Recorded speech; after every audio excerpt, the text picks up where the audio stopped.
Part 5 Interactive Left Ventricle. Let us now use the concept of pressure volume rectangles to describe and model the cardiovascular function.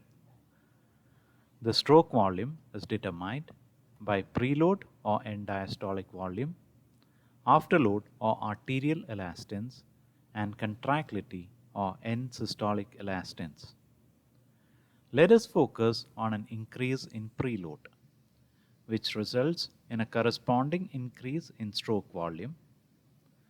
This is also associated with an increase in end diastolic pressure, which is minimal in a compliant heart. The end systolic pressure also increases, which is associated with an increase in mean arterial pressure. Let us also focus on the slope of the end systolic pressure-volume relationship, which defines the contractile state of the left ventricle. Let us now increase the contractility.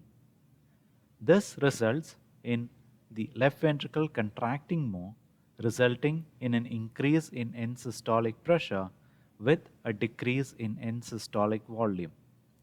Thus, the mean arterial pressure increases along with the stroke volume.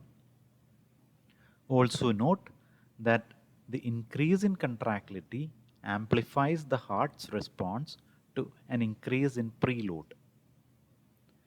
The slope of ESPVR increases or becomes more steeper, which reflects the increase in end systolic elastance.